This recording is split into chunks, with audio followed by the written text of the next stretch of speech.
Thank you guys for joining us live from the First Star Logistics Beach House in Melbourne.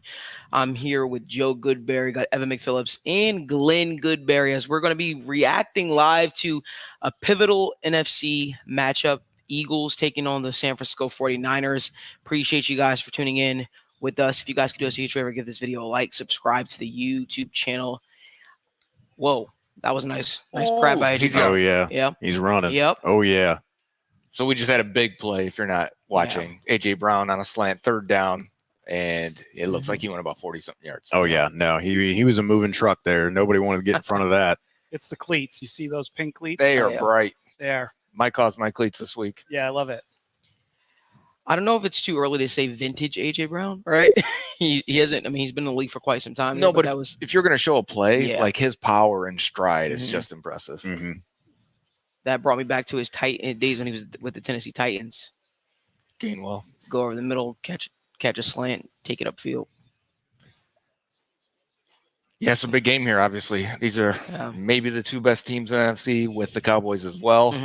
So, you know, getting this matchup right away. The Eagles have had a gauntlet lately. The Chiefs, Bills. Then they've got the Niners today, obviously. And then the Cowboys coming up. I mean, if they get out of this unscathed, they're already 2-0. Yeah.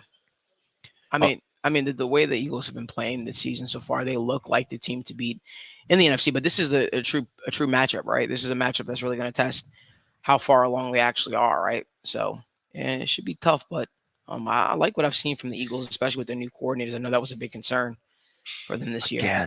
Yeah, that slant. I expect them to really keep trying to pepper these wide receivers where you've got such a strength at the defense and the trenches, and with Fred Warner at linebacker, I think there's definitely an advantage there for the Eagles with A.J. Brown, with Devontae Smith on the perimeter. I would expect to see them try and attack that matchup quite a bit this game. Oh, yeah. 49ers sent a blitz there, so if you're not watching, and then we got a slant over the middle, very similar to the A.J. Brown play. I mean, in terms of exploiting the defense over the middle, Hurts just standing back there right now, and he looks comfortable. I'm really curious on how the Niners are going to attack the Eagles on offense. I think that the Eagles that will just a bit outside. Missed him just a bit. We had a little off-script magic there. Jalen Hurts, as soon as I say he's comfortable, he has to get out of the pocket and roll around a little bit, and almost feathered it right in there in the back corner of the end zone. Now, Glenn, you're obviously a Bills fan. I got to ask you, man. You saw the Eagles last week. What do you think the Eagles do so well? What makes them so tough? I think they're good at adjusting. That's something. It's I thought you were going to say they're good at paying off the refs. Yeah. Well, and Kelsey was good at that little hip drop thing that he got called for last week, and some all-star penalties. It looks like a tendency he'd been doing all year. The Bills were trying to exploit that a little bit. But, you know, the first half against Buffalo last week, the Eagles were really sort of, you know, bottled up a little bit offensively. But as we know this year, they're a good second half team, and they definitely showed that. So their ability to adjust to anybody they play is going to make it tough. You got to, you know, play a full game against the Eagles. Right. This is a great game because I don't know how many Eagles games Bengals fans get to see. You know, if you're watching us, then you're good chance you're a Bengals fan. But the Eagles are going to be a shotgun team the entire time, and yet they're going to be a very good running team. Gives you something to watch. They got a nice little bunch out there on the right side. I got 4 receivers stacked up on the right side there. Play clock to 1. They get it off. Looking for the screen. Gainwell. Where were the Niners on that? Wow. He had to pump and then throw the screen. And he still got it off? Right. Yeah, that was a nice little play design. I like that. Good blocking. Get Smith. Get the wide receivers out there as extra blockers. They knew they wanted to block the entire time, you know. That can't be underrated, too, is something with those wide receiver blocks, especially with how much outside zone you're seeing a lot, too. That big slot is kind of making a comeback where you have a guy there with more size and not quite as small. It can be really advantageous to your run game.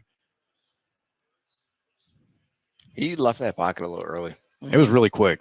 I don't know if he didn't like what he saw or he felt that pressure, but yeah, he was willing to just give up on that one, which, I mean, hey, that's a skill that, you know, quarterbacks need to be able to have to say, hey, let's go on and move to the next play without trying to hunt for that big one. Sometimes it's rock, paper, scissors, and it's just wrong right away, and you know it. Sometimes the defense does win. You know, they prepare or they make the perfect call. You know, sometimes it happens. You know, they call blitz, you call screen, that kind of stuff where, hey, you know, sometimes it goes both ways. See what they do here. 9 plays, 64 yards, opening drive, 4 minutes, 21 seconds. We got 2nd and 10 from the 11-yard line. Little fun question. Over under, guys. How many times do you think we'll see the brotherly shove today? Oh, what's the line? Let's say 4.5. I was gonna say 4. Yeah. So yeah. Yeah, I'll go 4. 4. Okay. Yeah, I'll go over. I'll take the over. I'll get a little spicy. We'll take the over. I saw it a lot last week against Buffalo. More than 4 times. Yeah. 5 I think times. If they get in 3rd and 1 or less, or 4th and 1, like I can't see them not using Eagles that. were put in a lot of 3rd down situations They against were. Buffalo, or even short 4th down situations. So that They haven't been yet. All their 3rd downs been 3rd and 7 plus now. Mm-hmm. Yeah, not doing a great job staying ahead of the chains, but they've managed to convert right now. But yeah, you're right. This is a number of 3rd and longs now, which if they're going to want to be able to stay consistent this game, they're going to have to find a way to get more on 1st and 2nd. Throwing back shoulder, nice coverage. that could have been a little flag there. That was a little handsy. A little handsy, yeah. Yeah, so I thought too. We'll see it on replay, huh? So we had a back shoulder throw to A.J. Brown on the left side, and Charvarius Ward. I mean, honestly, it's a 50-50 situation. Gets his hand off there quick enough. He's trying to play the ball. I've got no problem with that I was coverage. going to say, I think A.J. Brown might have had him a little more than Ward had him. I guess the angle was a little tricky. Yeah.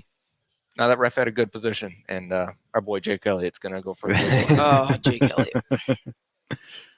I honestly thought that the Eagles would actually be a little bit more conservative on that last call, in hopes of obviously going forward on 4th down to the brotherly shove. Getting to the brotherly shove, because that's a play that people haven't been able to stop just yet. It's a tough play to stop, and they I think they're I don't know if I think they're the creators of actually the origins of the brotherly shove, but that changes the math to not even just the math in terms of numbers, but just your strategy as a coach and an offensive play caller with what you have available to you, to where you're not trying to just attack these back corners of the end zone. You can really come underneath and trust your guys like AJ Brown to use their body, use their speed to really attack that middle. And hey, if they get you close to the line, you've got the brotherly shove, and if not, and they just keep on running, you have the touchdown. So I completely understand maybe more checking down as opposed to attacking the end zone for them. I'll tell you right now, if I was a play caller, man, I'd call that probably about 12 times a game, every opportunity. I mean, until somebody stops it, right? It's basically the quarterback sneak times 10, like in my opinion. Especially you think about the quarterback. I think you need to have a mixture of the quarterback. You obviously need to. It takes everybody working in tandem, but I think the reason what makes the Eagles so special is because Jalen Hurts, they said his squats like a ridiculous amount or something like that. He was a Texas power lifter back in high school. Yeah. You know what I mean? So like, I think that's why not everybody can pull that exact playoff. Was it the national championship game we were watching last night, and they attempted to do that? Yeah. Like it's one of those things where you ever see Jalen Hurts when he's taking the snap, how low he is? Yeah. You see him like he's got a wide base. Yeah, he's got that squatter's base. Squatting. Yeah, no, they actually in the weight room when he was at Alabama had to dial him back because the strength coaches were so concerned with how much weight he was trying to lift constantly because he was so used to it. Right. And but yeah, he was so used to just lifting and squatting 500-600 pounds from his powerlifting time in Texas that he was just like, yeah, this is normal for me. And I'm like, no, not anymore. Not anymore. It's not. You're a quarterback at Alabama. Now you got to take care of yourself a little bit better. While we're on commercial here, we got a question from the live chat on YouTube. So feel free to put your questions in there. We'll get to them as we do this. But it's from Shh is his name on YouTube. But wait, say that again one more time. It's a little secret. I'm right in your ear. I'm going to ask this question like a secret. He goes, what are the chances of us acquiring a legitimate offensive mind to take over the offense next year? And he ends it with a who day. That's tough. I would say that's tough. You would need a colossal, I would say, shift in power almost. Yeah, I feel like almost the organization would have to kind of step in to the point where I feel like Zach Taylor and Brian Callahan are so kind of intertwined right now that it would be really hard for them to kind of break things off, or Callahan to end up being the guy. I think it's much more likely that, like we've talked about previously, that a guy like Frank Pollock might be changed out a little bit or something like that, and they try and run it back with what they have. But I mean, I definitely put the chances at low, but I think that's definitely the best way to get the most out of this offense for the Bengals is to get more outside ideas and opinions in there. Yeah, I mean, it's tough. I'll say I wouldn't rule it out fully. I think that the organization has shown the ability to adapt and change over time, but I think they would need to obviously see something in order to make them make a change to that degree and step into that degree. But it would mean the offense would have to look so abysmal down the stretch here, which is I'm not ruling out. I'm not ruling out here, but you got to show some type of growth, some type of consistency, because at the end of the day, I think that what you're trying to do is you're trying to still keep this locker room right afloat. You're trying to keep this locker room and to still have belief in this staff and their ability to get things done. And that's a real thing that gets lost in this, right? You can't afford to go winless down the stretch here, man. This is a team that had Super Bowl aspirations, and going winless down the stretch wouldn't do good for anyone, honestly. I think it's hard to come back. Samuel was the kick returner there, I wanted to point out. Oh, wow. Yeah. So that's fun. Yeah, I know, Malik, you referenced earlier, you said you were unsure how the Niners might attack this Philadelphia defense. And I really think that they're going to lean on Debo and particularly their top 5 receiver and Brandon Ayuk. And I say that with my chest, and allow me to just wax poetic real quick about Brandon Ayuk, because I know a lot of people are going, huh? He's second in PFF receiving grade this season. He is second in yards per route run, only to Tyreek Hill. He's third in average depth of target, so they're targeting him downfield, but he's still 12th in his reception percentage. Third in passer rating when targeted to, 10th in yak after reception. So he's not just the catch the ball guy and just be the possession guy. He gets it after the catch too. So maybe the most underrated receiver in the league. I think hands down he is. And, I just want to put some respect. Maybe, every season he may not be coming into the season the top 5 receiver, but this season, based on his production, absolutely he has been. We start, though, with 2 plays in a row, passes, Brock Purdy in the shotgun, empty right there. Really interesting. Yeah. And we're in shotgun 3 plays in a row now. We'd be firing Zach Taylor at this point. That's twice now they've motioned McCaffrey out into the slot prior to the play. I wonder if they're trying to attack something with that. Oh, it wasn't a fade. He stopped it. Man. Thought he had the little stop and go there. Yeah, that's what I thought he was going for. I thought he kind of froze him with that too. I'd like to see a replay on that to see if he felt like, the defender was over the top. Let me cut it at the sticks. When I see that, I see they came out and, in 4 plays, they motioned him out twice now into the slot. And I wonder if they're really trying to emphasize something for later in the game. Kyle Shanahan's one of those guys who loves to set things up and make them look very similar. And then as soon as you're lulled into a false insecurity, that's when he hits you. We never got a replay. I wanted to see what the play was, the route. I assume it was a fake wheel. So he's going to show like a stop and go wheel type of thing. Right. And he's going to cut it at the sticks. Well, Eagles defense showing up big, obviously, against Brock Purdy. And that, last week, Bills had 505 total yards of offense against this Eagles defense. So they're probably, chomping at the bits to get an opportunity, especially against redeem themselves a little bit. Yeah, exactly. No, that's a good point. I definitely think that the Niners defense has started to come along a bit more in recent weeks. So that's going to be something that's going to be there for the matchup, because we know the Eagles offense has been so prolific, and that defense is definitely the trenches, especially Jalen Carter, man, as a rookie. He's been killing it. So I definitely am looking forward to how they're trying to continue to slow this down. Yeah, I'll say credit to their defensive coordinator, Sean Desai. He's a guy that he was being mentioned in head coaching circles. And obviously his time with the Bears didn't work out. But to see the way that he's sort of like rebuilt himself, I would say, in the eyes of the National Football League, and has put together a respectable defense for the Eagles has been pretty cool to see as well, because this is a guy that a lot of people were praising. And if the Eagles continue on this path, who knows? It feels like the Eagles brass starting to become a place where coordinators may go to become head coaches, that stepping stone. The Alabama of the NFL. Oh yeah. You go to be a consultant or an analyst on that staff, or or the new Rams, the new Rams staff, where everybody who knows you. Just in time for this commercial, we've got 2 paddle boarders out there this time. Oh, here we go. The paddle boarder went and told their friend there on the First Star live feed yesterday. So those waves are no joke out there, man. 3 of them out there. Whoa. 3 of them. Is there 3? Yeah, they're a lot braver there than are me. 3. I see them. How much money, Malik, to get you out there on that? How much money? Yeah. Too much. Give me a number. $1 million. $1 Stop Give me it. $1 million out there. I'll do it for $1 million. You're telling me I put $100K in cash on that table right now and say go out there on a paddleboard? You're just like, not 100K quite. cash money. Not quite. I mean, it's tempting. It's tempting. It ain't a million. So like, you're out of your mind. And listen, I value life. I value my life. Each one of them is probably getting paid $1 million to be out there right now, right? Listen, there's $3 million on that water. We know that professional paddleboarding is a big market out here. Right. Lots of prime time going on with that. The Colts were able to defeat the Titans in overtime, by the way. Oh, really? Each team traded field goals. Colts went down and got the second field goal of theirs in overtime, winning 31-28. If you're looking for draft position for the Bengals, we needed the Titans to win. The Titans are in trouble for the rest of the year. They have a tough schedule. Will Levis, that was a team that I thought was going to be able to pull ahead a little bit. Colts are 7-5 though. How? I mean, are they the example of people use like they don't have their quarterback, right? The roster's not even that good there, right?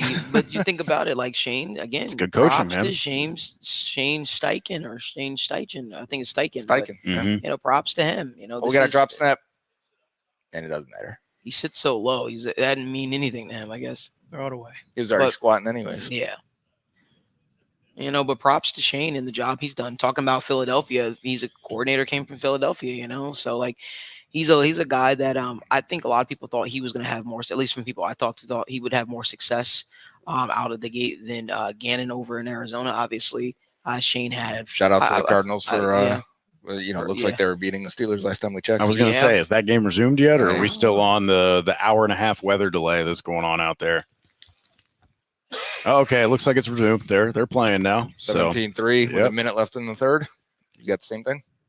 Yep. Looks like a good spot for the Bengals there. Oh, they didn't pick him up. Oh, man, he reverses. How was he moving in slow motion a little bit? He was. It's the custom Jordan 11s. Anybody slow him down a little bit. See him. Yeah, I was like that when I tried to play basketball in Jordans. Man, they were always just too heavy for me. I wanted the light Nikes, the Addy Zeros, the Derrick Rose. Those were always fun. Modern material and right nylons.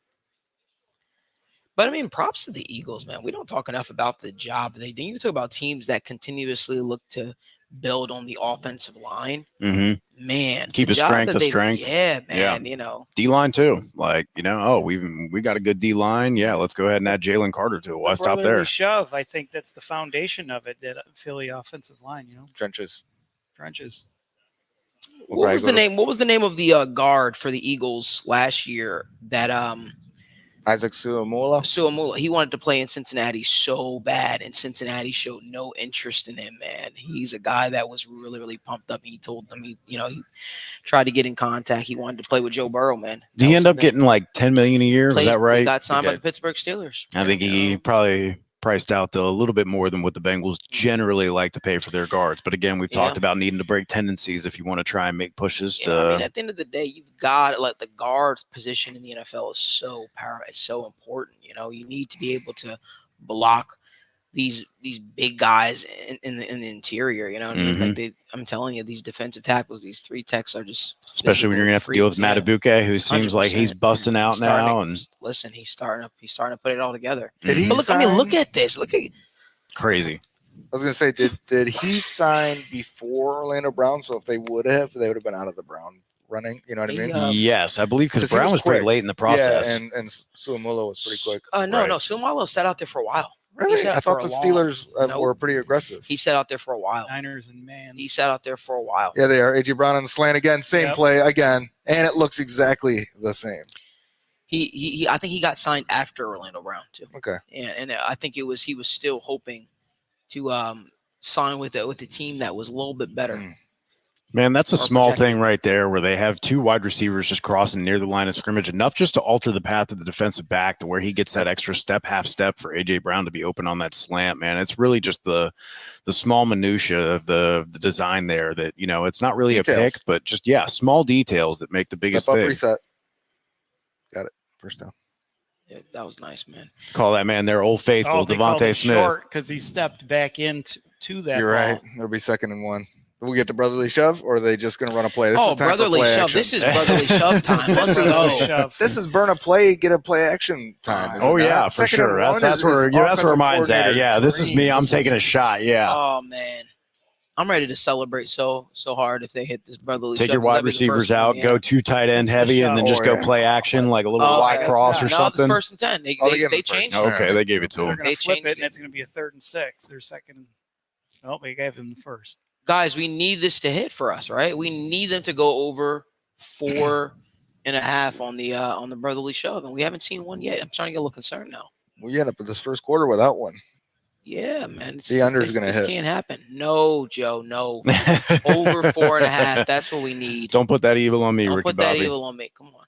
We need 5 brotherly shoves. That's what we need. If you don't have it on right now, the Eagles have over 100 yards of total offense, and they are moving again. They are now within the 40 going in, and they have a 2nd and 8. Compared to the Niners' -3 offensively, they should show. I've got a question for all the viewers out there, and we appreciate you guys for tuning in live from the First Star Logistics Beach House in Melbourne. But, is there a team out there that you guys, I would say, root for, or a team that you guys are like, man, they're an underdog story and they're doing well this season? Now, obviously, the Bengals are still mathematically still in it for the playoff spot, but is there a team that you guys are rooting for, a team that you want to see do well? Like, man, let's hope the Lions. Yeah, man. Right? I'll be honest with you, man. I'm not just saying it because Glenn's on here. I want the Bills to do well. You're I really do. Glenn's over here. No, I like the Bills. I like their people. I genuinely, I like the people of Buffalo. When I went out to the playoff game, I met this nice couple, man, and they, you could tell how hard they really rooted for the Buffalo Bills and how big of a Buffalo fan. Now, for you grew up in that area, so you're probably like, screw them. Don't want to. I don't know. But like for me, I would just say I like to see the Bills do well. I like people destroying narratives because I feel like we're reaching a pivotal point for Josh Allen, in my opinion, where he needs to be able to get the job done. I really believe that's a tremendous play by Hurts. It was. Another 3rd and 5+ that the Eagles continue to just move down the field at chunks. And I definitely I'm rooting for the Texans. God, I'm sorry, bad news about Tank Dell, man. One of the most fun rookies coming out. But just for my time helping out, cover the Texans, running the social media account for PFF back then. Oh man, ball placement on that. Oh gosh, that was one hell of a throw. If you didn't see it, I mean, there's been 2 plays in a row now by Jalen Hurts. This throw here was pinpoint out route. Devonta Smith catches it with his fingertips, just out of the reach of the corner.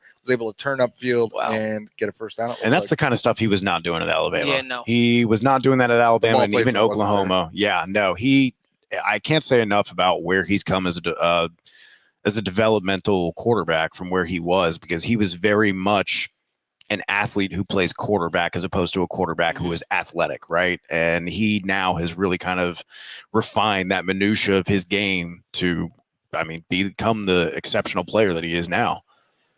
And if you guys can answer that question for us, we greatly appreciate it. Let us know down in the comment section. Is there a team that you guys are rooting for? Is there an underdog story that you guys want to see break through? Really curious to hear what everyone's thoughts are on there. If I've got to go beyond the AFC, a team that I like as well. Cowboys. No. I want the Cowboys to do it in the NFC. No. Could you imagine those Cowboys fans spawning and absolutely spawning? Oh my God, that would be out in their jean shorts. And I remember when Cowboy boots. Fades, not even the boots.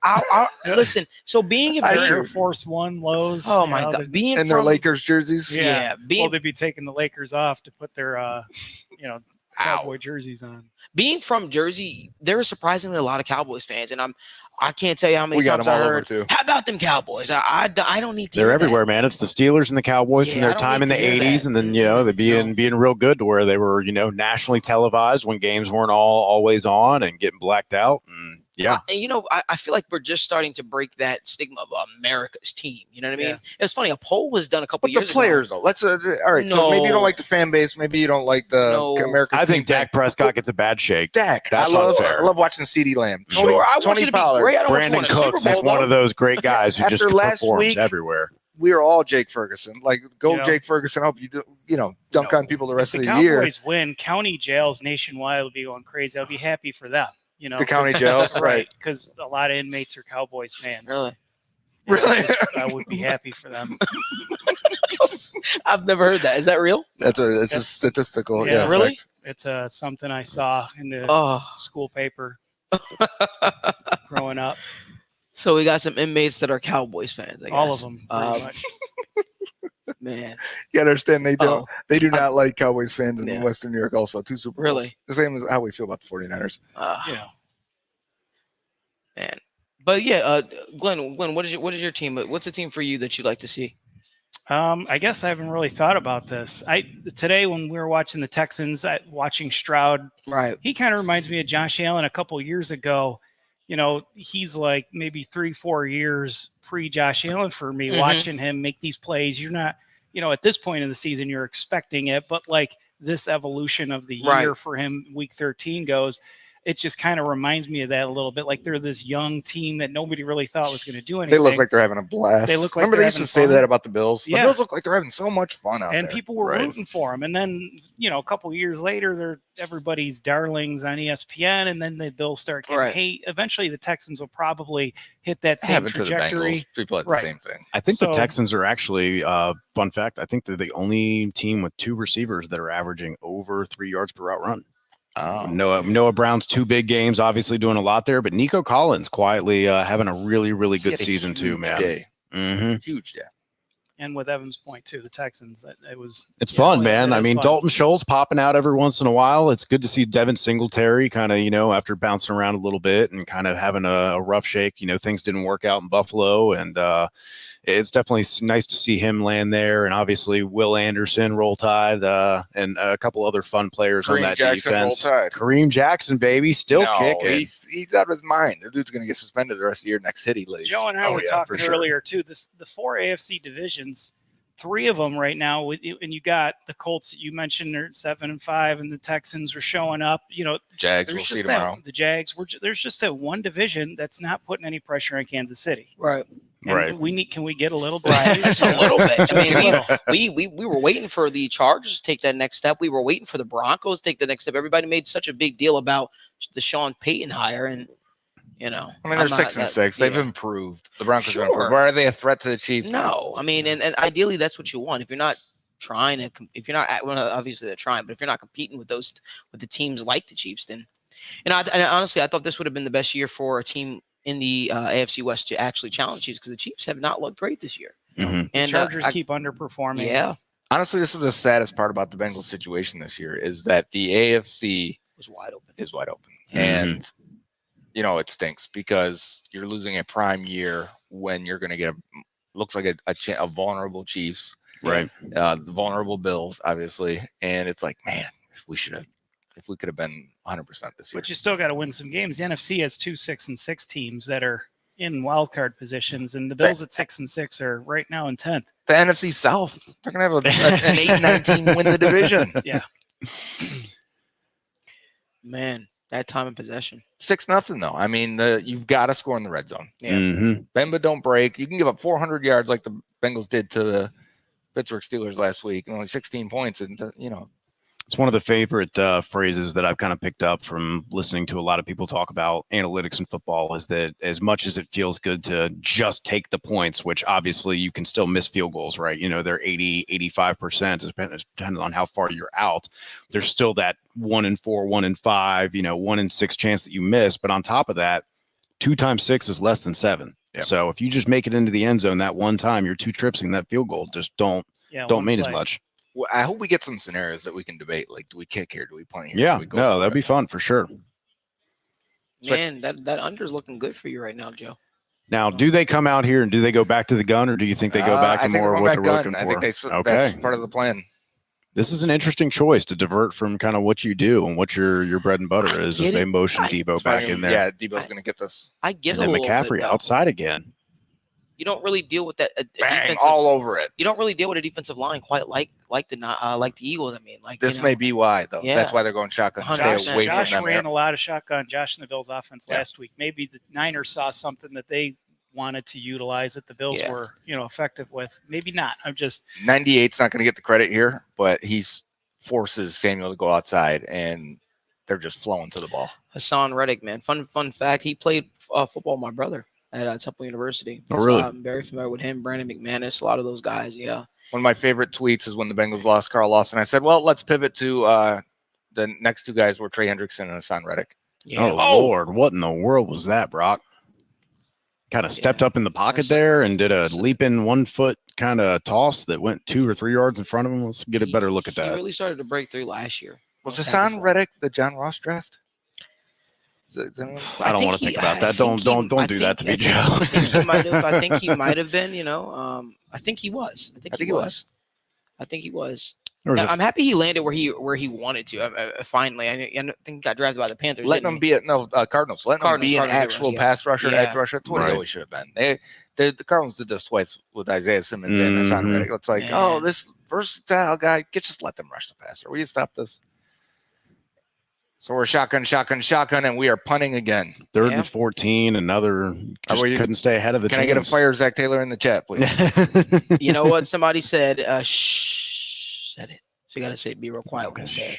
But said, it'd be so deflating. It'd be so deflating seeing how play callers get the most out of talent that they have, like the 49ers and Eagles. So I guess he's alluding to how the Bengals. I would say this though. Yeah. In our 2 years of a healthy Joe Burrow, paired with Zach Taylor, have they not achieved more back-to-back success in Bengals history? Have we not set records with Jamar Chase, franchise and rookie records and league records with Jamar Chase? Have we not broken all passing records for quarterbacks in franchise history with Joe Burrow? Are the best players on the team not breaking all Bengals records? They are. I think the issue, though, and I understand where you're coming from, but I also understand where Bengals fans are coming from, Joe. I think that it feels almost in spite at times, right? It feels like it's almost in spite at times. You think about, even Zach Taylor has alluded to how Joe Burrow makes changes at the line of scrimmage and things that he doesn't want him to throw the ball away. Joe, don't make that change. And one of those, and very, very in particular, I think about when Joe Burrow was coming off the ACL injury. We take on the Minnesota Vikings, and it was conservative game plan for the most of the game, right? Obviously, the deep shots from Jamar Chase, and where he gritted it in the zone, proved to everybody he could catch the ball because that was a big thing. And we did completed defense. The stripes. We did. Because they couldn't the year before, remember? Yes. Stripes. Right. And then he calls an audible. And, fakes the handoff to the running back. C.J. Uzomah comes leaking up the sideline.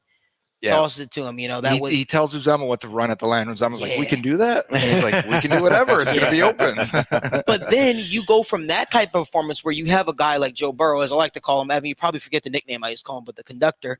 You take I thought we retired that one. Oh, man, we didn't retire it, the conductor. But then you think about what he did there. And then I remember very vividly that very next week we took on the Chicago Bears and Justin Fields' first action. First, Andy Dalton was dicing us up. That's right. But Justin Fields' first action, and it was such a conservative game plan. Logan Wilson had I think he might have had 1 or 2. So he had an interception in there. Pick on 3 straight plays. Three straight drives. Yeah, and then finally he started making changes at the line of scrimmage, and then he starts throwing it around and gives us a chance to get back in the game. How about even the Titans game where they asked him, they said, Joe, they said your headset went out there against the Titans. What was going through your mind when you had to make calls on the fly? He said, I loved it. So you know what I mean? Like at some point, you got to realize the special quarterback that you do have there. And I'm not saying that your quarterback should run the show, but you think about a guy like Peyton Manning, right? And that's a guy that Brian Callahan worked alongside of. Yep. Peyton Manning truly was the conductor of his offense, man, making changes at the line of scrimmage. Peyton Manning used to annoy me a little bit. Let me tell you why, guys. And even, Madden, growing up, I used to play Madden or whatever. And, they would try to make the player in the game resemble. Act like him. Yeah. I'm telling you. Peyton Manning used to wait until the play clock got all the way down to like 3 seconds, and then forces you to stay disciplined just to make sure you don't make a change. He wants to know what he's dealing with, and then all that snaps the ball finally, and then finds the right read. But I just remember even that was something that he was special at, and I think that Joe Burrow possesses similar traits, similar abilities, because I've seen him do it. I've seen him hold that ball and make a defense show their hand. And those are the things that we kind of got to get back to. Isn't Burrow heavily involved in the game plan? Heavily involved in what they want to do? I feel like there's a degree of like you've mentioned. Did they not absorb all that LSU playbook and concept and spread and all that stuff? It feels like they have, but they haven't in some aspects. It feels like they kind of want to do that. But at the same time, it's like sometimes they want to throw different wrinkles in there. And I don't know if I have any more wide receiver screens in me, guys, to be honest with you. Any quick wide receiver screens in there. I don't know if I have too many more of those in me. I mean, the tough part is some of those are the RPOs that are built in. Some of those are, again, like if we talk about easy buttons, right, that you want to put on the offense. He's looking at you at the corner of his eyes. We got another Eagles 36. I thought Joe didn't like the wide receiver screens either. No, I know where Joe's head was at. Talk to me then. I need to know. I would like more wide receiver screens if they had more than just Jamar Chase that could catch them and do something. Okay with that. You know I'm okay with that. You can't only do it with Chase. I'm okay with that. You give it to Boyd, he doesn't break tackles. Give it to Higgins, he's a big dude. He's not gonna, make the guys miss and get anything out of it. So and that's where I keep coming back to, man. If they do transition away from T. Higgins for monetary reasons and everything else, right? That's I think they might need to kind of not adopt the Dolphins offense, but a similar kind of approach to the wide receiver position where you're looking for guys who can create, make defenders miss, kind of do more with their speed, destroying angles. You look at next gen stats, how many plays of 20 plus or 20 miles per hour plus, and you look at explosive plays. The Bengals are last in the league. They are the slowest offense in the league. The league is very evolutionary, copycat also. So when you've got a team like Dolphins doing what they're doing, they're sort of revolutionizing. It is the fastest team. So they're revolutionizing this. They're putting something in place that other coaches, they're going to be inspired by at some point. I agree. And, I know this is Eagles, Niners, nothing's happening right now. Nothing's going on right now. A little commercial break. But Joe and Glenn and Evan, I want to ask you guys, for me, when I'm watching the Bengals, it feels almost as if like they kind of went away from what works for them. You think about that entire Super Bowl run. It was the quick passes, and it was because of their offensive line. I believe the offensive line started with Trey Hopkins. Terrible. It was. I mean, it was Trey Hopkins. It was Jonah Williams, and I forgot the rest. Quentin Spain. Isaiah Prince. Hakeem Adeniji. You had to do quick passes, but it feels like they get happy. They're like, oh my God, we got all these different weapons at wide receiver. We've added to the offensive line. So you know what we're gonna do? We're gonna try to call more plays that aren't as quick, right? That you hold the ball a little bit longer, and I feel like that sometimes too it's to our detriment. Well, also though, you got to remember that Joe Burrow is, a truly elite special intermediate passer. His pinpoint accuracy, his ability to hit those hole shots on the cover 2 and the cover 3, like he can pinpoint that thing. And I think part of that is too, like him pushing back probably and saying, I can handle this. I want more of this. I don't want some of those limiting easy button factors. I can handle that. And I think there might need to be a little bit of give and take. Yeah, we're a little bit of compromise 100%. Where Joe Burrow has to, as much cachet as he holds in that locker room and with that coaching staff, I think sometimes he's going to need to be like, hey, maybe I can acquiesce a little bit. Maybe I can just there it is. There it is. There it is. And I don't say to the jungle, but there's the big word. We got another third and 6. Remind me though, I want to get to this. I got another point on this subject, but I want to see what the Eagles are going to do here on 3rd and 6. Another AJ Brown slant. We got a false start. It's going to be 3rd and 11. So I can real quick here while we got 30 seconds, if I can remember it. You also got to remember what the defenses are trying to take away. Remember in 2020, we couldn't get a long pass off, right? He was the lowest completion percentage in the league and passes over 20 yards, right? So we go to 2021 and they draft Jamar Chase and he has a terrible preseason. You saw it in that first game. You bring up that Vikings game, but even the next following games, defenses are like, prove to us you can throw it. Right. Prove that you can throw it deep. Right. And so they gave it to him, and the Bengals crushed teams deep that year, and then vertical balls. And then defense was like, "We're going to blitz Joe Burrow. Your O-line sucks. We're gonna blitz you guys to death." And they're like, "Oh, Joe Burrow dices us. He's the best quarterback in the league against the blitz. We can't do that anymore." Right. So what is the best way now to play the Bengals? It's to drop everyone and only rush 4 because you can beat their O-line with your 4, but also because you don't want to blitz them. You don't want to give them anything short. You don't want to, and you don't want to give them anything. You don't want to give them the quick passes because that's what they love. And you want to keep guys deep so that they don't throw it over your head anymore. It's just, I think it's only way to really get the funk off this offense is to find a dynamic running game again. Yeah, I agree 100%. Want to add to that though. Let's get a tight end. Okay. I agree. I think that goes together. I just remember. Hear me out. Talk about targets again. Oh my God. Yeah. Yeah. Well, they may lose Boyd and Higgins, so that's fine. Now's the time to get one. This will be evolutionary, right? But Do we remember when New England? Oh, Glenn, this is perfect for you. Remember when New England had? I literally see Glenn's blood boiling. Your boy Aaron Hernandez. I brought him in. Yeah, you can talk about Aaron Hernandez and Gronk. They were winning with Kimbrell Tompkins. Okay. Tom Brady. Tom Brady was there was a number of Dobson, Aaron Dobson. Yeah, terrible. And it was They couldn't draft a receiver to Gronkowski. save their life. Right. God, Chris I Hogan. know we're missing some. Chris Chris Hogan. Hogan, but somehow they were still finding a way to put points up on the board. ghost of Danny Amendola for Danny years. Amendola. Oh my! This running back by committee situation. Oh yeah, for sure. Right. This brings up a point though, because like I said, they're going to have to.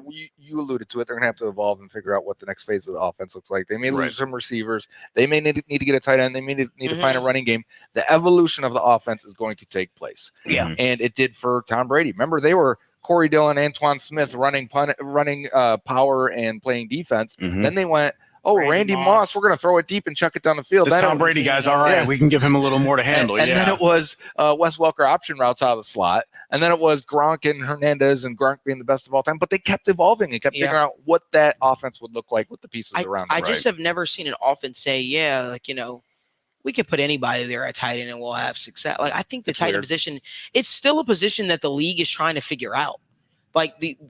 It's still a difficult position for defensive coordinators to scheme against. Like, if you have a very good tight end, it's tough for linebackers, man. It's tough for safeties because you're too small as a safety, you're too slow as a linebacker, and plus as a linebacker, when you got to worry about, I might have to cover the flat and shoot out and cover this guy, but at the same time, I might have to run up the seam with the tight end and handle that. There's not many linebackers that have that versatility. If you have a very good tight end, it makes the world of difference for your wide receivers. A tight end is a quarterback's best friend, in my opinion, right? He's the guy that everybody's going to forget about, right? As big as Gronkowski was, he was forgotten about at times. He was able to streak up the still, guys. I have to say, the amount of motion that I've seen from both of these offenses, two of the best offenses in the league, multiple motions pre-snap, moving defenders around, the chess piece or the chess game between them right there. It's really standing out to me. It's almost, 4 out of 5 plays seems like it has motion going with it. I got a homework project for you, Evan. Oh yeah? Yeah. Because you love to look up the PFF data. Oh yeah, I get lost in the numbers. Some great tweets for you on the docket then, if you can look this up.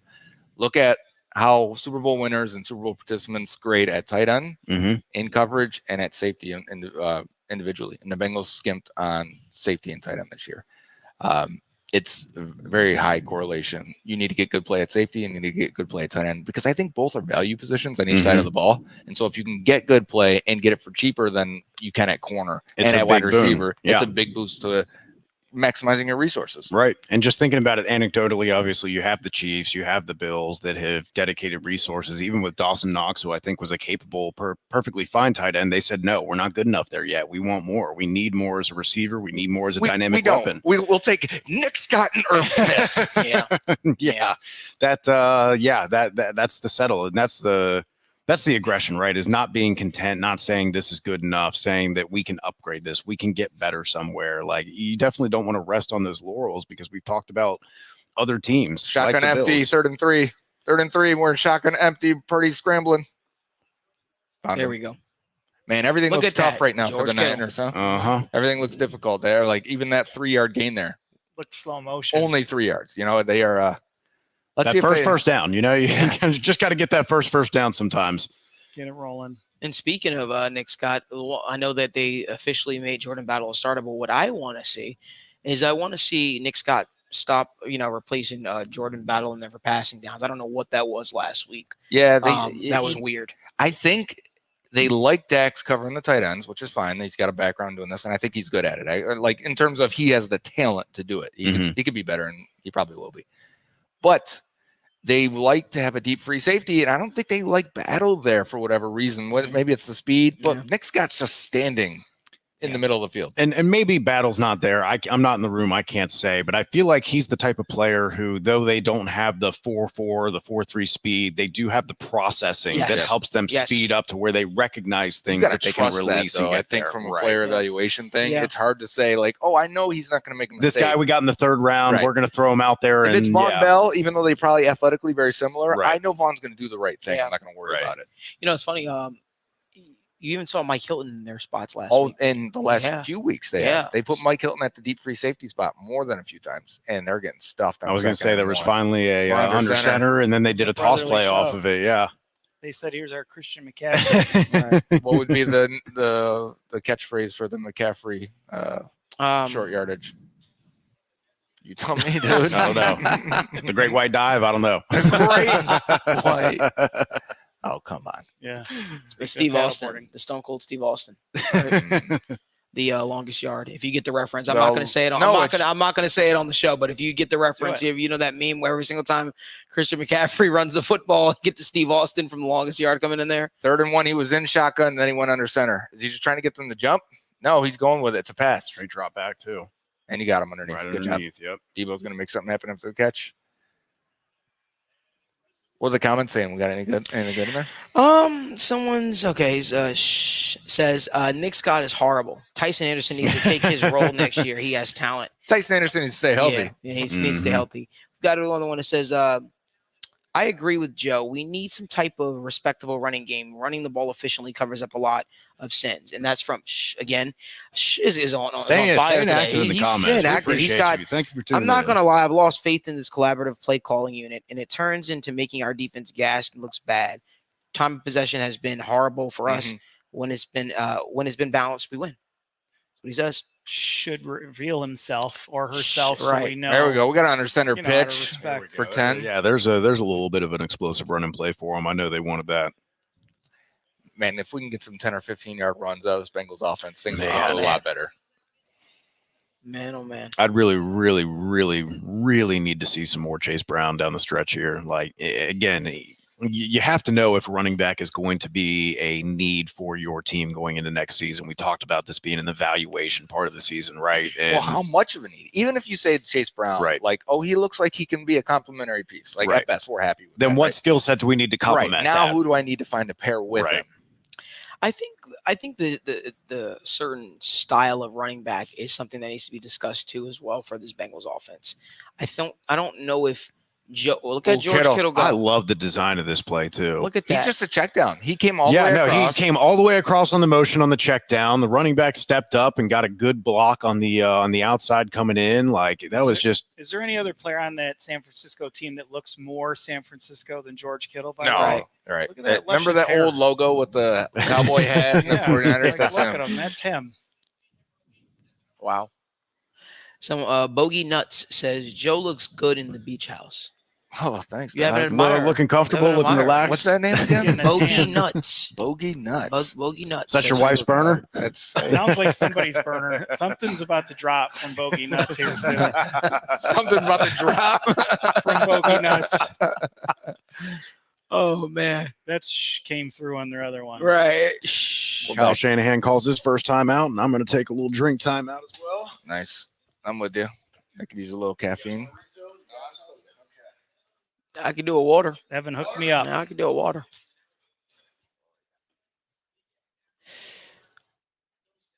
Man, that was a nice little play design. You see what having a tight end can do for an offense, though, man? I'll keep saying it. I'll keep talking about it. I'll keep talking about how a tight end could definitely open things up for an offense. No, Who's muted? He was trying to mute. I think you're muted. I don't hear you. Yeah, I think you are. Yeah, but I got muted on that. Is this That was just sent to me.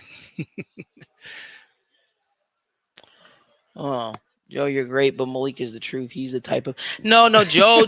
Listen, Joe. Let's talk about that for a second. I didn't even see that. Someone says, Joe, you're great, but Malik is the truth. He's the type of unbiased outside voice we need in the Bengals media. He tells you. Now, listen, first and foremost, I love that, but I want to tell you guys something. Joe Goodberry, right? He was very critical, I would say, from the time that I met him, of staffs, of quarterback play. I would say that I'm still critical. You're still very critical. I would say you're still very critical. I'm much more, I would say, very like, I don't know, man. I'm a straight shooter sometimes, and sometimes I don't always see things that Joe sees, honestly. Joe probably watches more film than I. Not even probably. He definitely watches more film than me. So my opinion of things is fresh out. It's literally fresh off the stove, right? It's things that are fresh off the stove without any film in my hand.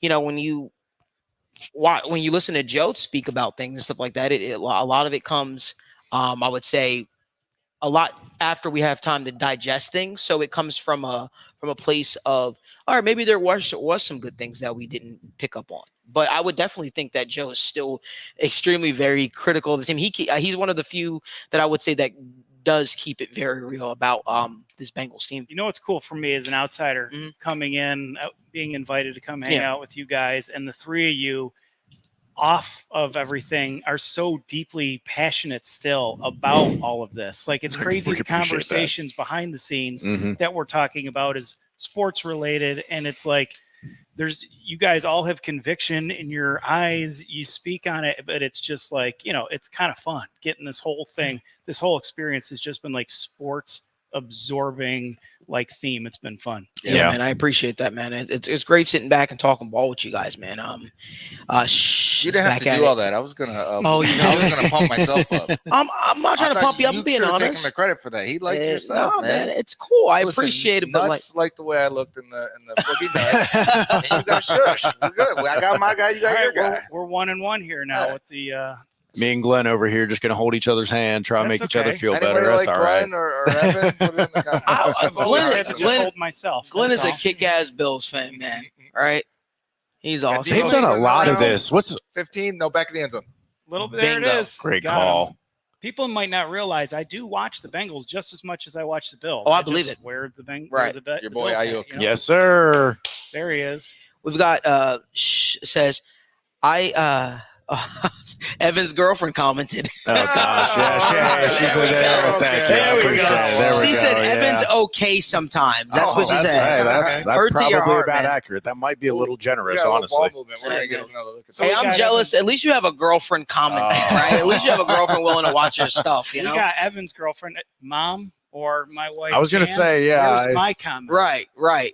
I do appreciate it, and I do love you, and thank you for your support. But it's kind of like your mom being like, "Oh, you're so handsome." Well, I know, and I appreciate that. Anyway. Right? Yeah. I want it from some stranger. I meet a little boy. Somebody said I can appreciate listening to you guys that know ball. Much love, guys. Thank you. I appreciate it. I've always wanted someone to tell me you're a knower of ball. Well, we put in a lot. Glenn referenced it, man. We put in a lot of work off the scenes, man. Like, Joe was breaking down film and going through stuff earlier. I had my head in the stats for a couple hours earlier today, doing all the prep for the shows and all the content we do. Like, there's a lot of work that goes on behind the scenes to trying to stay informed and educated on all this. We do appreciate that you recognize that. We should have just put up cameras all over and had a 24-hour. A little Big Brother stream of like us all going at it. Yeah. You would have then seen Melbourne. You would have then seen clips of Daniel just for no reason kicking my leg, like for no reason walking by me just kicking my leg. Did we get clips put up of Daniel with no shirt on? I think we did. I sent Daniel a video of himself. He's just walking around licking the icing off of the Oreos and putting the cookie back on because he just needs his sugar hit. I saw those cookies. Who licked the frosting out of them? Was that Daniel? Oh yeah, that's Daniel. He goes up. He probably just gets the cake icing and just goes right into his mouth. He says, "Hold the cake. I'll just take the icing." Running a bed and breakfast for bikers around here, apparently. Oh man! Joe and I made breakfast this morning. That was very good. I woke up and there was a giant plate of bacon. I got my ass out of bed at like 10:30. There's 30 eggs in that bowl. 30 eggs? 30. Oh well, they were made an announcement. They were really good. I'm yelling breakfast. Next thing I know, I get a text from Isaac. He goes, "Yeah, I hear you. I'm on my way." I will be right there. Let no one touch anything. We got to see a rocket launch last night from SpaceX. Oh man, that was pretty awesome. Cool. That was pretty cool. Joe didn't wake me up. I fell asleep. He went to sleep first. So like he's already been asleep for a couple hours at this point. Yeah. And all of a sudden the game's on and we look over and they cut to the SpaceX launch. I'm like, is that live? Daniel and I are about to start up a 2K game and he's looking over going, is this live? And we're like, this is 2K, Joe. And he's like, no, the rocket. Not that. The damn rocket's about to take off. We look outside and there it is. Yeah, we're like, I guess 10, 20 miles from I don't even think Florida we're that far. Space Central. Right. It's right. You can see the curve out there. Yeah, I did not realize we were going to be able to see it. Somebody said that plate of bacon was huge. I was jealous. That was from Rebecca Moore. Somebody said Connors went over 100 yards for the Cardinals. Oh, good for him. I wondered, I saw someone complaining about the refs and the Steelers. So that sounds like the Steelers may have, I guess, made the game closer. We've been live, so we haven't really got a chance to. The refs are also typical 2023 talk, too. Yeah. I do know that obviously Warren Sharp does a lot of tracking the referees and all the penalties they call. And I do know that the staff that they had out there calling that game calls some of the most illegal man down field penalties and holding penalties. And the Cardinals are top 3 in both of those. So I think that could be also part of the issue, maybe, is a staff that maybe calls things a little bit differently than others, which, so much of subjective in a full speed game that can happen. 24-10 Cardinals, by the way. If you're wondering. I love that last play. And we couldn't even, we couldn't see. Ayuk was running on the back of the end zone, but I knew it because But he's on the right side. That was a great call, and he's on the right side in the bunch. And I love these leak plays, right? The feign the block, give a hard sell on the run, and then just having George Kittle. I mean, you lose George Kittle or Brandon Ayuk in the middle of all this. The main guys that you're trying to guard in this threat, because you lose so much in that shuffle and you're so worried about that run game, where that's some of the commitment that you talked about earlier, where that run game can free that up to where, man, like, you can only pay so much attention to one aspect before you just lose track of a guy for a half second, and then you go, crap, where'd he go? And then he's over in the corner of the end zone. And it's a levels thing when they're doing that. So as soon as you see the guy leak out, and then the first guy come over, you're like, okay, there's something going on here. There's a third. So it gives them options. So he's got a big thing on that elbow. I didn't know. Has he been doing that all year? I think that's the first thing I've seen of keep it warm as it gets chilly throughout the year. Yeah, but that's something I'd like to see. A gauge on it. Yeah. Probably the Bengals staff do a little bit of. You kind of mentioned it a little bit with like the rollouts and kind of making some half field reads for them. Maybe just like a high low 1-2. Yeah, just like, hey, we're going to give you this one concept reading out, and hey, you're mobile. If you don't like it, check down, scramble, do what you got to do to just try and gain any type of positive yardage. You got to call it at the right time. So look at us at 7-6 now. To your point earlier, all those yardages, all the yards, all the field goals, doesn't matter. The Niners have the lead. Here we go. We got a full look at this play now. So awesome. Samuel's going to come around, and then again, motion counter to where you're going with the play. They're sending 15 across, and then the guy in the back. So much action going to the right, and then you get 2. And that's motion. That's one thing I want to point out too, is that's motion with purpose, right? Yes. It's not just motion to have motion, right? There's that's not motion just to get people out of the way. To exactly. Quarterback an easy look. Chase him. We could use more of that. Oh, Eagles with a hard play action, dropping back. Hurts is dancing around. Yeah, it must not be open downfield. He's getting sacked by 5 guys. Burgers and fries. No free plugs, Joe. Come on. I love 5 guys. Wow, this first half has gone by quick. It has, man. And I think a lot of people probably thought that there may be more points by now with these 2 prolific offenses. I thought we would have seen a brotherly shove by now. I'm amazed. Joe looking real good on the under, man. He's sharp over here. Glenn, shove Joe. That'll be a brotherly shove. That'll be good enough for me. Good one. And I'll fill it with jokes sometimes. But if you guys do us a huge favor, give this video a like and subscribe to the First Star Media Group YouTube channel. We got to over-under on the likes. So if Malik said under 10, I said over 15, and I need to win that dinner. So if you guys can give us the likes on that, that'll be great. That'll be awesome. We'd appreciate that. And remember, every single week the Bengals play a game, First Star Logistics will be doing a unique giveaway. This week's giveaway is a custom grill. So make sure you guys head over to First Star Logistics Twitter or X and look at their pinned tweet. Follow those instructions for a chance to win. We appreciate you guys. The cooler's involved too, right? And the cooler and the grill. So they've sort of gotten the man cave all starts, getting that all set up for people. So we're now working on the outside stuff because before you know it, right now, I know we're in the winter months, even though we're in Melbourne, 3rd Beach, and Florida. 19. What do we got to call here? Screen, of course, yeah. I can't take these. That's screens the new anymore. draw. Oh, he's got a chance. Oh, Devontae. Let's go. I'm done with these wide receiver screens. I'll be honest with you. It's the new 3rd long draw. I'm done with the wide receiver screens for the Bengals. Sacrifice. We don't. We certainly don't. They can throw them to multiple guys here. Swift will make guys miss. Right. He made a play. He did. Man, what is the thin, wiry Devontae Smith? What a strong run for him. Good job. He's got 4 for 48. Hurt 12 of 18 already. Says we desperately need a new mind on the on the offensive coaching staff, especially with the offense. I think that helps get fresh ideas. That's where Pollock and the run game coordination comes in. Yeah. Mm-hmm. That's where my eyes are right on that. I can't speak to whether the Bengals staff have something a similar arrangement for some of their like offensive analysts and quality control guys, but there are, you know, like I know the Chiefs, after listening to some of their former quarterbacks talk about their situation where they have guys just go through plays in college and just scout other guys in the NFL and say, hey, just give me 10 plays every other week that you think could be interesting, and I'll just go through them. And, you know, it takes 10 minutes to go through those plays back to back to back, but it's something that you can get some limit. Oh, here comes Jalen really looking for a jump ball. I wonder if they're going to throw anything there. I hope they wouldn't. Man, I hope they show Bosa and Lane Johnson here. So Lane Johnson's the best right tackle since Willie Anderson in the league. And I think that's fair. If Willie gets in, Lane will be the next franchise right tackle. Watch this. And I'm glad they showed it too. Oh wow, man. Yeah. Oh, wow. He absolutely.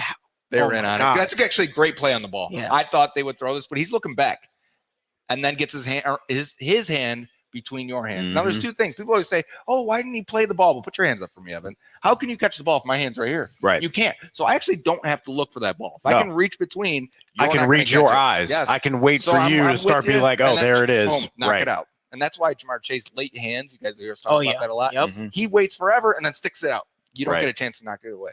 No, it's one of those, like we talked about, small details that can really make a big difference in trying to convert those opportunities. We appreciate all y'all that are on the chat with us as well. We got a lot of thumbs up there since we said that. Yeah. So, you know, Appreciate all of you. Thank you all for tuning in. It takes you nothing just to hit that button.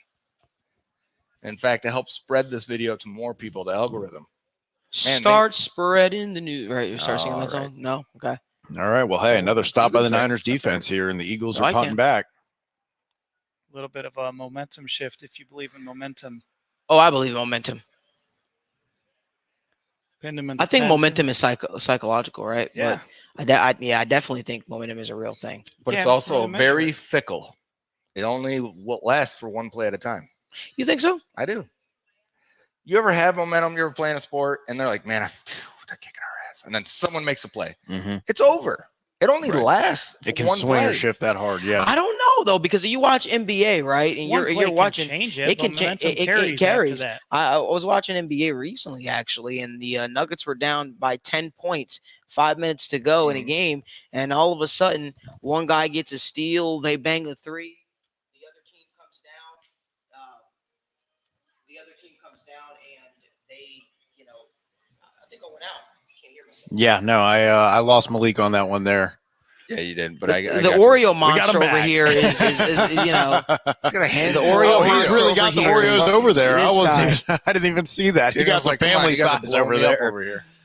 Yeah, the Oreo man. But they went on a run where the team, one of the players hit a three. They come down. They get another steal. The other guy is going for a layup. He finds a guy in the corner, kicks it over to him. He hits another three. Mm-hmm. They get the ball back. The team goes to shoot a shot. It clinks off the rim. They get the ball.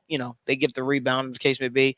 Throws it to the guy. He hits a layup, and now it's a 2-point game. That's a real thing. I'm not saying I don't believe in momentum. Mm-hmm. I said I feel I have felt momentum. I have experienced momentum. I believe it's real in a confidence boost situation. Someone makes a play, next thing you know, we're in it. Let's go. Yeah, and everyone's playing looser and free and feeling good about it. But it only lasts until you miss the three, and the next guy comes down and drains one, and you're like, "Fuck," and that's it. No, you're right.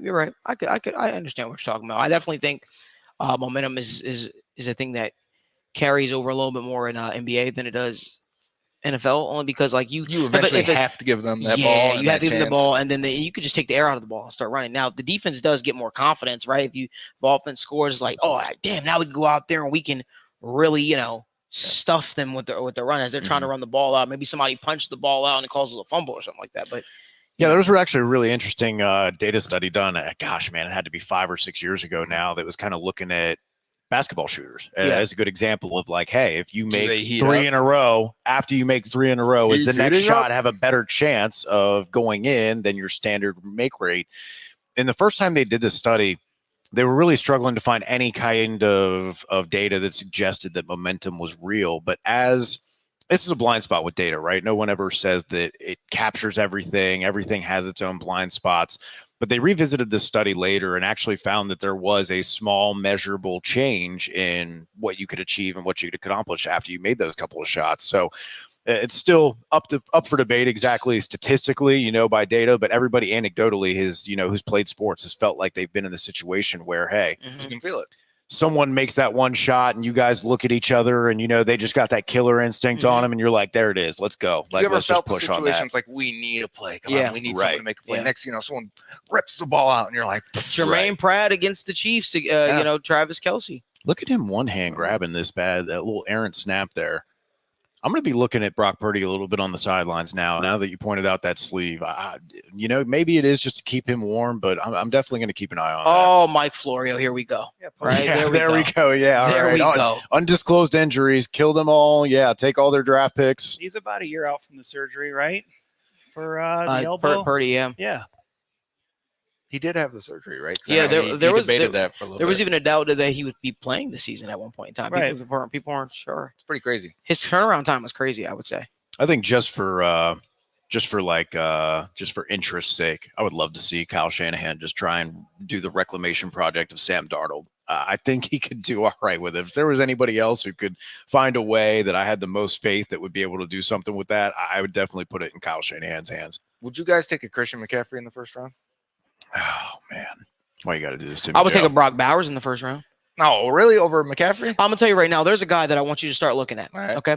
He's coming out of the University of Clemson. I think it's Clemson. Will Shipley. Will Shipley, the running back. Jordan's brother? Is that his brother? No, I have no idea. I'm sorry.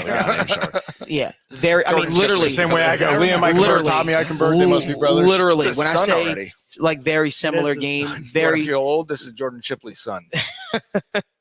Frank Gore's son just declared for the draft. So Frank Gore played for 20 years. That's true. Yep. No, this guy is like very similar to Christian McCaffrey, and I'm not just saying that because he's a white running back. He truly is. He's a dual threat. He can catch the ball at the backfield. He can run the ball hard. He's a guy that people like really just wrote off. Essentially, he's 5'11". He's a guy that I think his game fits what the Bengals might be looking for. He's a real gym rat. Yes. I think I would say he's a lunch pail kind of guy. Yeah. To answer your original question of would I take a Christian McCaffrey early, middle of the first round or something like that, I think that a lot of that depends on the state of your team. Because if you're sitting there looking, saying we need an edge here, and there's a McCaffrey. I'd say no, because you have so many of these premium positions, especially with how expensive you're getting elsewhere, that, you have Sam Hubbard and Trey Hendrickson both coming off the books at one season after this, then it starts to, you're aging out at that position and you don't want to be there. I'm going to elevate this. I wouldn't even take a George Kittle either. You know what I mean? So I know some people value tight end more than running back. It has to be an elite tight end prospect. Like even Kittle is not Which enough. includes the athletic profile, because I know a lot of people are sitting here screaming at their TVs going, Michael Mayer. But again, you and I are of the same opinion of that. I need an elite. The elite athleticism was not there. I want size. I want athleticism. I want him to be young, and I want him to play a premium position if you're picking top 15. So Brock Bowers. He's not a premium position. Don't get me wrong. If they take him and they're like, we're going to transform our offense. If there's a Jared Verse or Brock Bowers there, it picked 8.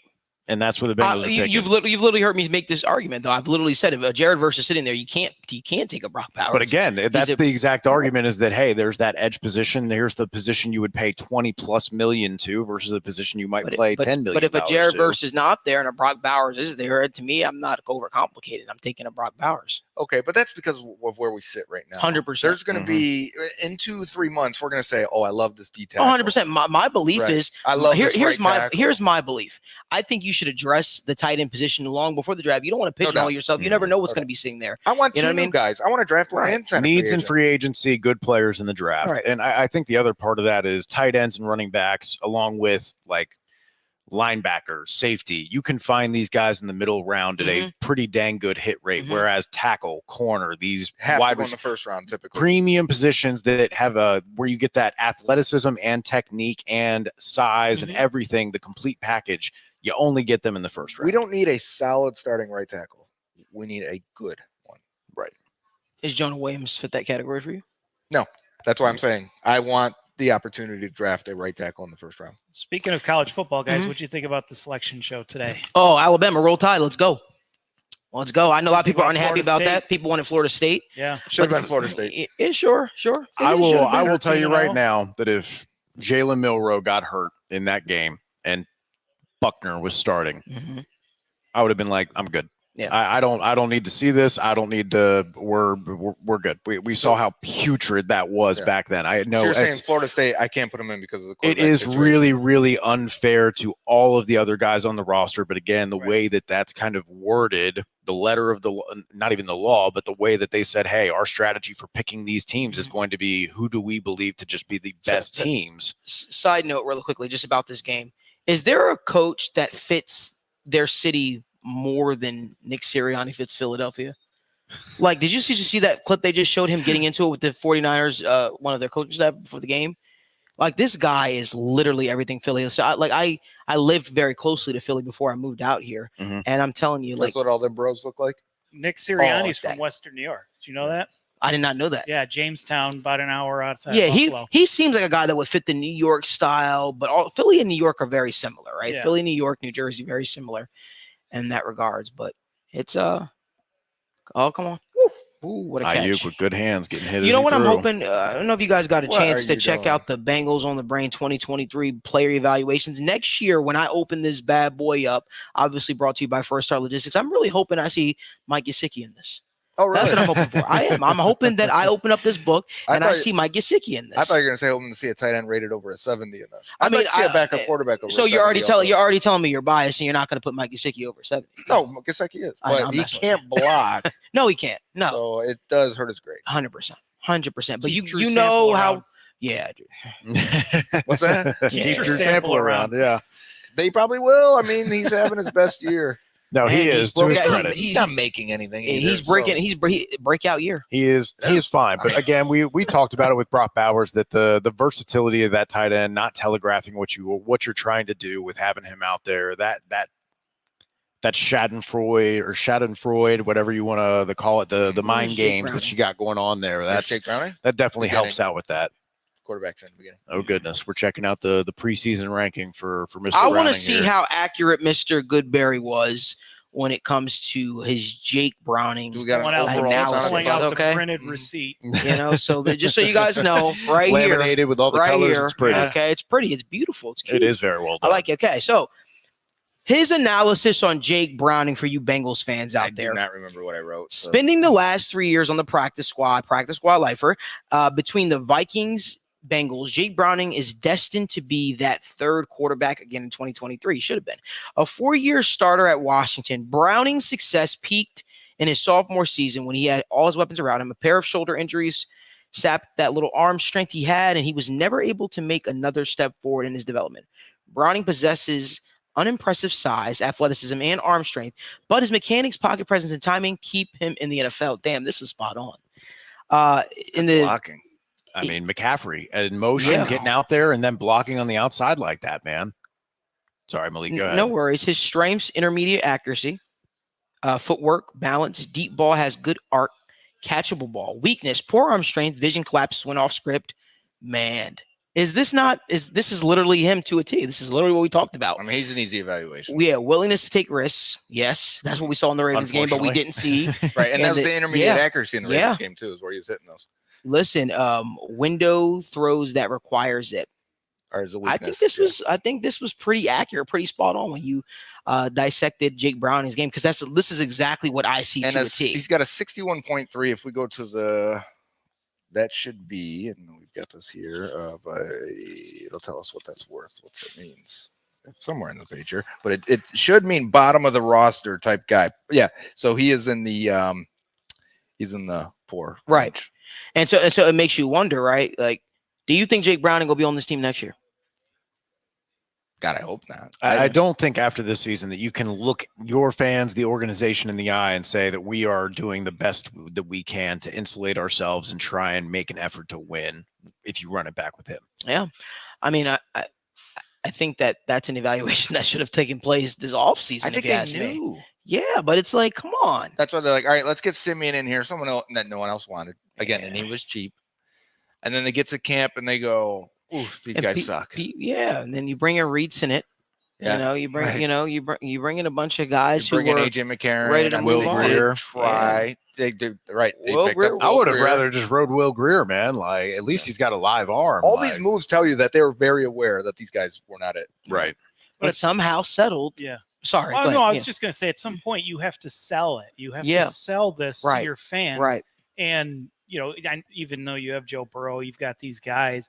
And I'm speaking again, I'm just bringing the outside perspective of it. Mhm. We talked a little about it yesterday about, the Bills have the ability to do a little bit of that.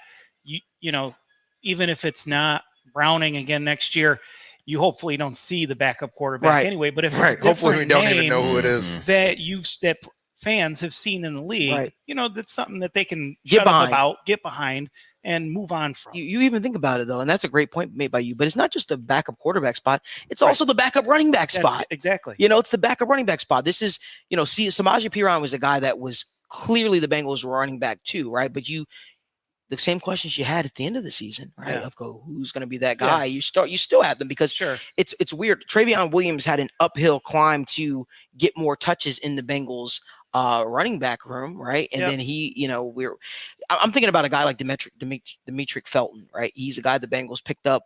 He's on their practice squad. We haven't even heard a peep from him. We haven't heard anything from him. I got some names for you. But it feels like Chase Brown is very similar on the Travion Williams-esque, Evan's looking at free agents. I got the upcoming quarterback free agent class. You tell me when you got your perfect. That's who I wanted. Well, no one's gonna be perfect, but yeah, go ahead.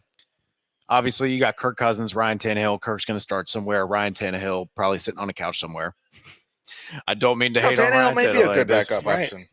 Jacoby Brissett, Tyrod Taylor, Marcus Mariota, Sam Darnold, Jameis Winston, Baker Mayfield, Gardner Minshew, Teddy Bridgewater, Tyler Huntley, Josh Dobbs. And that's probably about where I'm calling repeat the beginning one more time for me if you can? All of them are better than Brown. Tannehill, Brissett, Tyrod Taylor. You want to put somebody back there that, and it's not going to happen to Joe Burrow, but, some clamoring like. Well, that's why you wouldn't sign a Baker Mayfield, right? Well, heck, with the Jameis Winston right now, with all these weapons that you got, you might feel better about that, at least to where you'd be able to field a competent offense. I mean, sure, the turnover-worthy plays are something you got to work with, but 41 seconds here from the 3-yard line. The Niners are looking to capitalize with back-to-back touchdown drives. We got Purdy under center, and it's a run. And McCaffrey is right off the middle. He's in. Walks all right those in. yards. You couldn't get into the end zone on the first 2 drives for the Eagles, and now you're down big. Field goals are a false sense of security. It's not to say that they're not valuable. It's not to say that you shouldn't kick the field goals. No, I'll tell you when. Because it could be 14. I would have a chart. Right. I would have a chart. I want to kick field goals when it's 4th and 7+. I want to kick field goals when they're 50 yards plus. Because if it's 40, I want to go for it. If they put you up by 2 scores, right? Like that's the kind of stuff that you want to do, right? Or end of game, end of half, right? That's it. If you're kicking a 29-yard field goal to go up 3-0, shoot me into the sun. Unless it was 4th and 15, which they did run into one. Right. If you're on the 10-yard line and it's 4th and 1 or 4th and inches, and you're like, we just got to get some points. Like that's a defeatist personality to me. I get it all the time on Twitter because I'm always like, go for it. That's my first mentality is go for it, and then I evaluate after that. Well, the thing is too often, especially by broadcast people, I feel like that sometimes they just say the analytics say go for it, and it's like no. If you look at 3 different models that people put out there publicly, they all say that there's more win percentage gained by going for it. So I feel like, or by kicking it. So I feel like there are, like we talked about, those situations, but too often the analytics gets equated with the super aggressive always go for it. You know what, the analytics, which is not true. Gets a bad rep because I think of the way it's presented sometimes. Yeah, absolutely. Says the analytics say to go for it. Great point. They do say that. It's not that set in stone. Right. A lot of time it's suggested you should probably go for this. And a lot of times there's very small differences in win probability. Is there a slight edge? Maybe, but yes, they might say, hey, it's plus 3.5% win probability if we kick it, and 3.8 or 4 if we go for it. So and the coach can can make a decision within the game. Right. And that's just a suggestion to the coach to then say, hey, my kicker has a pulled hamstring. I don't feel good about it. That doesn't mean you just kick it anyway. Like the analytics are not the Bible that you got to go by, right? You know when I hate punting or kicking a field goal is when the 3rd down play worked, but something screwed up. Whether the quarterback missed the throw, the guy dropped the ball, whatever happened. I'm like, the play worked. Right. Like you should feel good. You shouldn't feel like you're just getting had a the looks you negative wanted play. to. Yeah. Right. And you predicted the correct look, the correct play, what you were going to get. Right. And yet you're still kicking it. It's like, to me, That's what separates. I mean, look at Dan That's Campbell with the process Lions, versus all those results, games right? that they've won by being super aggressive in the right moments. We got 38 seconds here, Glenn. You think they're going to be aggressive and try and push the ball down the field one Don't timeout? ask me. All right. Or do they have all 3 timeouts? Where are the timeouts on this? They have no none. time. The Eagles So they have got no none. timeouts. They probably burned it trying to ice the kicker. That's what John McDermott did last They're night. icing them on the extra point. We've got 33 Are seconds you guys here. feeling aggressive here? No, I wouldn't. Not with no timeouts left. I'd kind of just. I take feel it like for you're what it is. cautiously aggressive. You got Jake Elliott. Feel like you stretch it. That's not Go saying. for it. I mean, he's hit or miss sometimes. He's the best field goal kicker in I'm history. probably over looking at 58 stuff yards. on the boundary where I can use the boundary The if I need Niners to. are getting the ball That's after the half, so you push it. Oh, that's a white flag That's if a I've ever coward seen call. it. Yeah. Call timeout, Niners. Yeah, I was gonna say that's 25 seconds with another Well, timeout. They look like they're going to be content to take yeah, their looks 14 like they're seconds going- lead They're in there. happy to go in. They're getting the ball after the half. That's right. Well, guys, we're running out of time here. Looks like the Eagles are going to be playing it safe. We appreciate you guys for watching the first half of the Eagles-Niners game with us. Make sure you guys give this video a like, subscribe to the YouTube channel, and please come back for more. Like I said, we have so much more content planned for the next 2 days that we will be here, and we appreciate you guys so much for supporting. This has been fun, guys. It's been fun. It's been fun. Last quick predictions: who you guys think is going to wind up pulling this game out? That's what we didn't do yesterday for the Alabama game. Who do you think wins? The 49ers were road favorites, weirdly. Mhm. But, man, after this first half, I Looks get like it. they're right on the money. We Yeah. got 0 tush pushes, 0 brotherly shoves. Yeah, I've lost faith. So who you think the Niners? I'm win? ready. I'm ready for the new stats after this game. The Eagles are 12-0 when using 5 or more tush pushes. They should have Evan, just who you called got? more. Who you think wins? I'll go ahead and go with the Niners, man. Their defense has been playing better of late. Their Okay. offense has already got ahead. I think the Eagles are just going to have to go to straight drop back You're stuff. talking to a Bills fan that last week we went into the half with a big lead, looking real good. I'm taking the Eagles. I think they're a good second half. I think the team. Eagles wind up pulling this game out. Anyway, we So do I. appreciate you guys so much. Thanks for tuning in with us. We'll see you guys next time. Dave Lapham here, and every day I am grateful for my experience to have played professional football. As a player, I realized self-motivation, leadership, and appreciating your teammates are key. At First Star Logistics, you can use those same attributes to create the life you want for you and your family. Build your future by working hard like I did. You'll see results both on and off the field. Call First Star Logistics today and be part of